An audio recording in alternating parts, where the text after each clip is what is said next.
오늘 본문의 말씀은 귀신 들린 광인을 찾아가시는 예수님의 스토리입니다. 사실 예수님은 이 광인, 미친 사람 하나 만나자고 거기까지 찾아가실 수 있는 그런 상황은 아니십니다. 바로 어제까지 너무나 많은 스케줄이 주님께 있었습니다. 얼마나 주님이 피곤하고 많은 사역들을 감당하셨는지 광풍이 부는 배 안에서라도 조금 잠을 청하셨을 정도로 우리 주님은 매우 고단한 상황이셨습니다. 게다가 이 유대인들은 개나 돼지 취급하는 이방인의 땅 거라사라는 지역으로 지금 발걸음을 옮기고 계십니다. 아무도 가려 하지 않는 땅입니다. 아무도 찾지 않는 귀신 들린 자를 주님이 만나러 가십니다. 이 광인의 상태가 아주 가관이지요. 집에서 감당이 되지 않으니까 무덤 사이에 거처를 삼았습니다. 이 당시에 무덤은 땅의 둥그런 형태가 아니고 아치형으로 되어 있어서 작은 기도굴처럼 생겼습니다. 거기서 먹고 자고, 오늘 말씀해 보니까 밤낮으로 소리를 지른다. 그리고 돌로 자기의 몸을 해치고 있었습니다. 아주 상태가 좋지 않지요. 힘이 얼마나 센지 쇠사슬로 묶어놔도 막을 수 없는 언터처블 펄슨, 아무도 그를 제어할 사람이 없었습니다. 질문이 있습니다. 예수님, 바쁘신데 굳이 왜 여기까지 가서 이런 사람을 만나셨는가 하는 것입니다. 왜 그랬을까요? 마음이 아프니까, 마음이 짠하니까, 마음이 자꾸 쓰이니까. 마음이 아프고 짠한 것이 사랑이지 않습니까? 이사야 61장은 예수님의 소명장이라고 불리는데요. 이 소명장에 보면 예수님이 광인을 찾아가신 이유를 5가지로 한번 정리해 볼 수가 있습니다. 첫 번째, 가난한 사람들에게 기쁜 소식을 전하시려고. 두 번째, 상한 마음을 싸매어 주시려고. 세 번째, 마귀에게 포로된 사람에게 자유를 선포하는 것. 네 번째, 악의 감옥에 갇힌 사람에게 주님의 석방의 은혜를 허락해 주시려고. 다섯 번째, 모든 슬퍼하는 사람들을 위로해 주시려고 주님이 찾아가셨습니다. 예수님이 광인을 만나러 가신 가장 큰 이유를 종합해 보면, 고향을 잃어버린 사람에게 영적인 고향을 선물해 주려고 주님이 이 사람을 만나러 가셨습니다. 김준태 시인의 고향이라는 시가 마음에 울림을 주는데요. 고향에서는 눈 감고 뛰어도 자빠지거나 넘어질 땐 흙과 풀이 안아준다 그랬습니다. 이민자는 고향 잃은 사람들입니다. 고향 그리워하고 고향 같은 사람 그리워하며 살아가지요. 이 광인은 거라사라는 고향에 살고 있습니다. 그렇지만 귀신 들린 자라고 하면서 고향에서 거부해버렸습니다. 저도 귀신 들린 사람을 본 적이 있는데요. 아주 오래전에 사역을 할 때였습니다. 제가 전도사 때였는데 주일 예배 찬양을 막 드리고 있는데 찬양이 중단됐습니다. 한 가녀린 자매가 드럼을 치고 있는 아주 덩치가 크고 저보다도 키가 훨씬 큰 형제가 있었는데 그 형제의 등짝을 막 때리는 거예요. 이 때리는 게 아니라 여러분, 이 전문 용어로 뭐지요? 후려치는 거예요. 얼마나 세게 쳤는지 이 형제의 등짝이 막 피멍이 들고 옷이 다 찢어졌음. 의대생 청년이었는데 제 뒤로 숨으면서 전도사님, 저 누나가 너무 무섭다고, 전도사님 좀 어떻게 좀 해주라고 좀. 그래서 제가 그 자매한테 다가가서 나사렛 예수의 이름으로 명하노니 잠잠할지어다 라고 얘기하고 싶었는데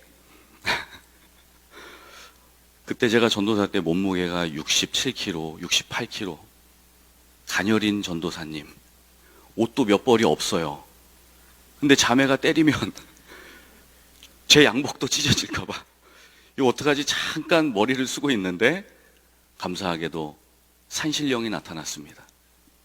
당시에 그때 섬기던 교회 담임 목사님이 머리가 완전 백발의 할아버지, 기도 많이 하시는 분이었어요. 그분이 어떻게 알고 나타났는데 무슨 일이냐 그러시는데 그 자매가 목사님 앞에 가서 아니 그렇게 막 사람을 후려치던 사람이 목사님 앞에 가서 기도해 주세요. 그리고 상냥하게 있는 거예요. 그리고 기도를 받고는 정신이 온전해졌습니다. 제가 그것을 보면서 한 사람을 치료할 때는 영적인 치료도 필요하고 기도의 후원도 필요하고 그리고 정신과 상담도 받았습니다. 약물 치료도 받았어요. 사람을 치료하는 게 쉬운 일은 아닌데 그러니 주님께서 직접 이런 사람들을 치료하러 가시는구나. 그런 것을 배우게 되는 시간이 있었습니다. 우리 예수님 아무도 가지 않는 이방 땅 거라사에 도착했습니다. 저 멀리서 한 사람이 막 뛰어옵니다. 귀신 들린 사람이었습니다. 주님 발 앞에 납작 엎드려서 절하면서 주님께 간구합니다. 지극히 높으신 하나님의 아들 예수 아니십니까? 내가 당신과 무슨 상관이 있습니까? 나를 괴롭게 하지 마십시오. 이 말은 누가복음 8장의 똑같은 본문에 보면 나를 무적행으로 넣지 마십시오. 나를 지하 감옥에 가두지 마십시오. 이런 뜻입니다. 사람들을 괴롭게 하는 것이 마귀의 특징 아닙니까? 그러니까 감옥에 가두지 말라는 거지요. 예수님은 그 사람에게서 당장 나오라 말씀하십니다. 그리고 내 이름이 뭐냐 물어보니까 귀신이 대답하기를 내 이름은 레기온입니다. 군대라고 얘기합니다. 당시 로마의 군대가 여단급이 6,000명 보병을 가지고 있었습니다. 6,000마리의 귀신이 들어있다 이런 의미도 있지만 그 당시에 세계 최고의 군대 로마 군대 6,000명의 보병 사이즈 정도의 파워를 가진 귀신이 사람을 통제하고 있다. 이제 그런 의미로 귀신이 얘기를 하고 있는 것이지요. 귀신들은 어떤 지역이나 어떤 사람을 거처로 삼고 그곳에 거주합니다. 그렇지만 예수님은 그 악령들은 사람에게 있어서는 안 되는 존재다. 나와라. 그렇게 말씀하시는 겁니다. 사람이 어떤 존재입니까?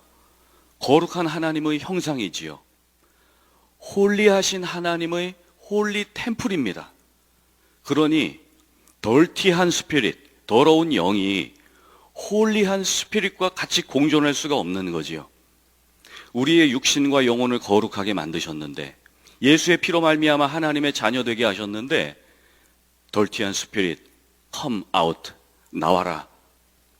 그 성전은 예수께서 거주하는 곳이다 말씀하시는 겁니다.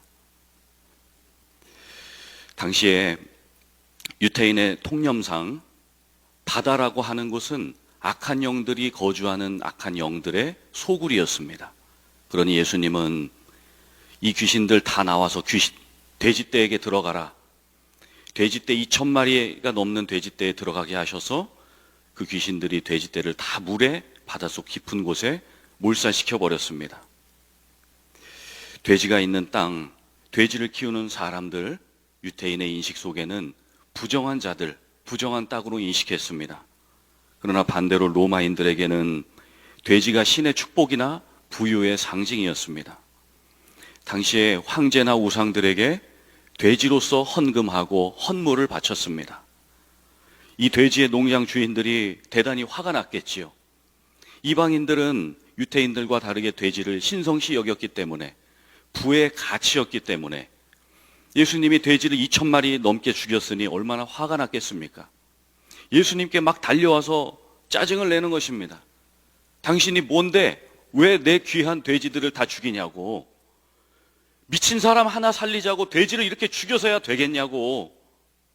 여러분 이게 말이 됩니까? 사람 하나 살리자고 돼지를 죽여. 반대로 생각해야 되는 것이지요. 막 예수님한테 따지는 겁니다. 아니 경제적인 손실을 모르나? 세상 돌아가는 거 모르나 봐. 돼지가 얼마나 쓸데가 많은데 아침에 베이컨 먹고 소세지 먹고 돼지국밥, 순댓국, 요새는 족발 스시가 나왔는데 족발에 막국수, 수육 몰라? 예수라는 사람 참 답답하네. 농장 주인들은 예수님을 거라사라는 동네에서 쫓아내버렸습니다. 여러분, 그들이 쫓아낸 예수 누구십니까? 하나님이십니다. 귀신 들려 죽어가는 그 한 사람보다 물에 빠진 돼지를 귀하게 여기니까 하나님이신 예수가 눈앞에 와 계신데, 하나님이신 예수가 그들의 눈앞에 와 계신데 돼지 때문에 예수가 안 보이는 겁니다. 그리스도가 눈앞에 계셔도 하늘에서 오신 보물보다 땅의 보물을 존귀하게 여기니까 진정 보배롭고 존귀하신 예수가 안 보이는 겁니다. 예수님이 누구십니까? 예수님이 누구십니까? 그 돼지와 그 사람들과 그 농장의 진짜 주인이 예수 그리스도 아니십니까? 그 이방인의 땅도, 유태인의 땅도, 로마인의 땅도, 버지니아, 메릴랜드, 페어팩스, 워싱턴 DC의 금싸라기의 모든 땅이 다 예수 그리스도의 것 아닙니까? 그런데 온 우주 만물의 주권자, 창조자, 주인이신 하나님이 배척을 받으셨어요. 예수님이 당신이 직접 만든 땅에 오셨음에도 불구하고, 당신이 만든 사람들을 만나러 오셨음에도 불구하고, 우리 주님은 고향에서도 이방 땅에서도 어디에서도 주님은 머리 둘 곳이 없습니다. 환대받지를 못합니다. 하늘에서 땅으로 이주하신 이민자로서 우리 주님은 너무 고생이 많으십니다. 그러나 우리 주님은 그 무시와 멸시와 고생 속에서도 한 사람 만나러 가십니다. 그 사람이 뭐길래 되지만도 못한 돼지 몸값도 안 되는 사람이라고 불려지는데, 그 한 사람은 누구이기에, 그 한 사람은 거룩한 하나님의 형상이기에, 그 한 사람은 예수께서 몸 찢고 피 흘려 구원하신 고결한 영혼이기에, 주님은 오늘도 아무도 찾지 않는 그 한 영혼을 찾아 나서십니다. 그 사람 지금 어디에 있습니까? 그 사람 지금 어디에 있습니까? 우리 주변에 있을 수도 있고, 그 광인이 우리 가족일 수도 있고, 내가 기도하고 있는 그 누군가일 수도 있습니다. 그런데 저는 오늘 말씀을 보면서 많이 울었습니다. 주님, 이 광인이 혹시 내가 광인은 아닙니까?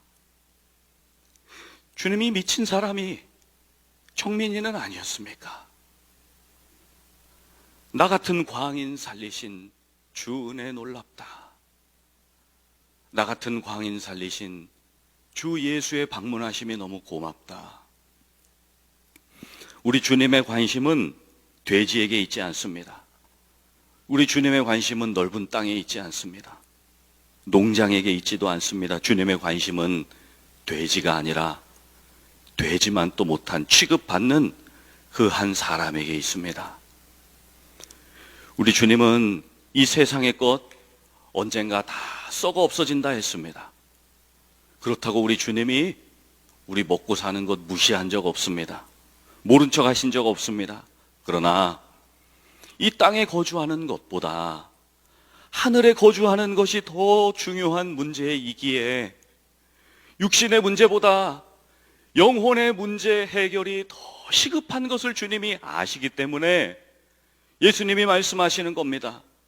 오늘 밤에라도 주께서 내 영혼을 도로 찾으신다면, 오늘 밤에라도 내 가족의 영혼을 주님이 찾으신다면, 이 영혼 구원의 문제는 오늘 해도 되고 내일 해도 되는 문제가 아니라 당장 지금 해결해야 되는 영혼 구원의 문제이기에, 이 복음의 문제 앞에서 너는 뭐라고 대답할 수 있느냐? 우리에게 말씀하시는 겁니다. 주님의 온통 관심이 한 영혼, 한 사람, 원맨 비전, 한 사람에게 있다는 것을 주님이 알려주시는 겁니다. 주님은 동물 때문에 이 땅에 오신 것 아닙니다. 우리 주님은 사람 때문에 이 땅에 오셨습니다. 사람 살리자고 주님이 사람이 되어버리셨습니다. 사역의 대상이 사람이었고, 희노애락의 공감의 대상이 사람이었고, 죄를 대신하신 그 자들이 사람이었습니다. 사람을 깊이 사랑하시기 때문에 주님이 사람의 사랑으로 이 땅에 임재하신 거지요. 우리 주님은 우리를 사명자로 부르시기 전에 사랑자로 부르십니다. 사명 주시기 전에 사랑 주시는 거지요. 그 예가 베드로입니다. 배신자 베드로, 주님을 버리고 웅크리고 다시 어부의 길로 떠났습니다. 주님이 그 자리에 찾아오셨어요. 너 나 사랑하니? 3번 물어보시고 베드로도 Yes I am, 주님 사랑합니다. 자신이 없었습니다. 그러나 주님은 그 자신 없는 베드로의 고백일지라도 주님 사랑한다고 하는 그 고백이 주님은 너무 듣고 싶으셨던 거예요. 그 작은 사랑의 고백을 받은 주님, 그 작은 사랑에 주님의 큰 사랑을 입혀주십니다. 그 사랑을 다시 베드로에게 건네주세요. 그 큰 사랑을 받은 베드로, 사명자가 되어서, 사랑자가 되어서 예수님처럼 십자가에 거꾸로 못 박혀 순교하는 사람이 되었습니다. 여러분, 예수님을 만나면 인생의 대역전 드라마가 펼쳐집니다. 드라마는 마지막 회가 가장 재밌지 않습니까? 드라마 안 보시는 것처럼 여러분, 야구는 9회 말 3아웃까지 가봐야 되지 않겠습니까? 게임은 끝나봐야 아는 것입니다. 어느 누구도 사람의 인생을 함부로 판단할 수가 없습니다. 지금도 주님은 치료의 대상들을 찾고 계십니다. 내가 누구를 치료해 줄까? 어디에 광인이 있을까? 어디에 아파하는 내 한 영혼이 있을까? 사랑하는 내 새끼들 어디에서 울고 있을까?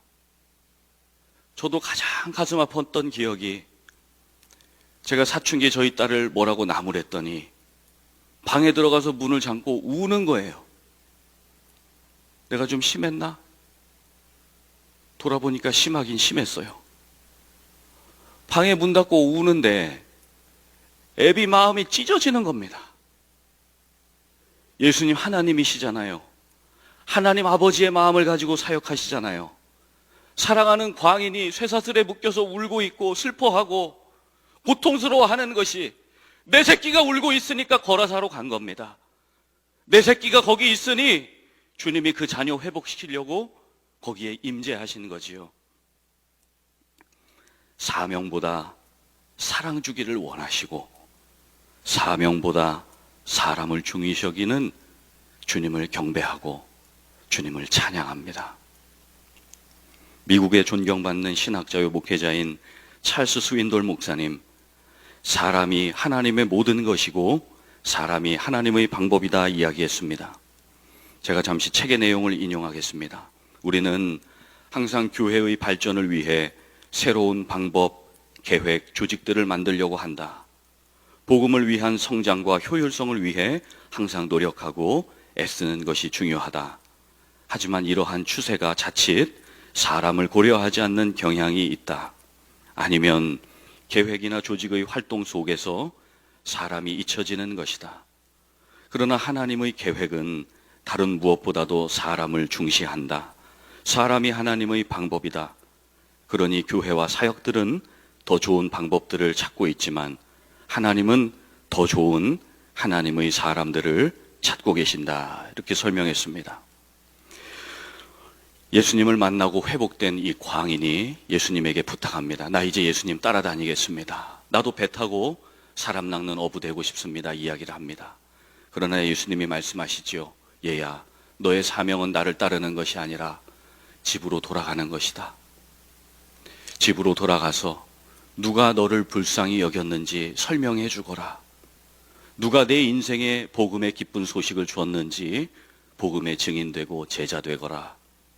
여기서 이 불쌍히 여긴다라고 하는 19절에 이 단어, 원어로는 긍휼, 라함이라는 단어를 씁니다.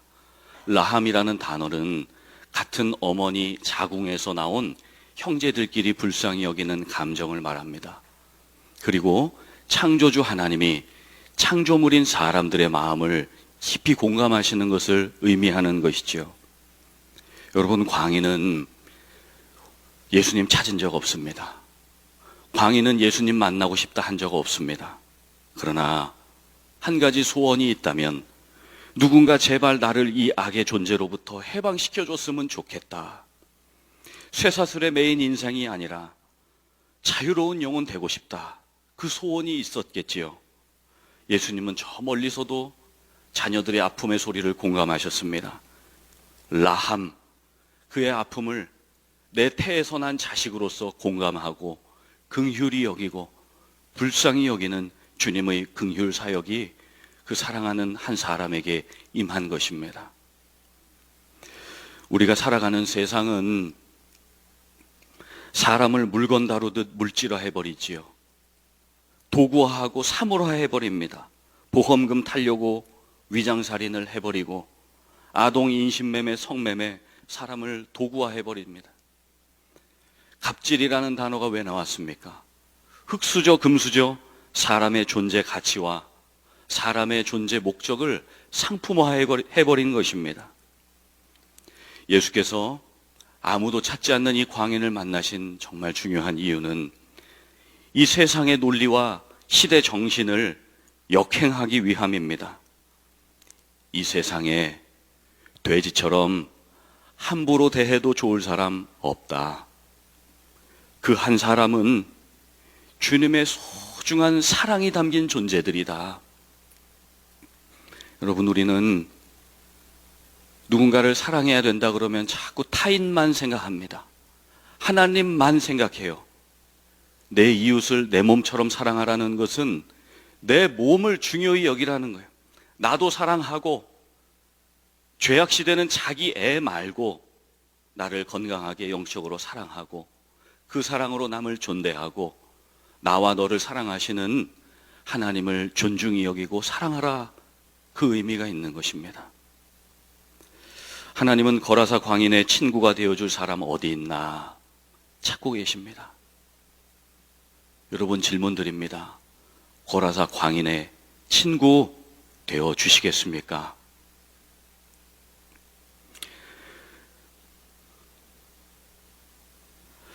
여러분, 우리 주님은 오늘도 거라사 광인과 같은 나 자신, 우리 이웃, 우리 가족에게 예수님처럼 친구가 되어주고 라함, 긍휼히 여겨줄 그러한 친구들을 찾고 계십니다.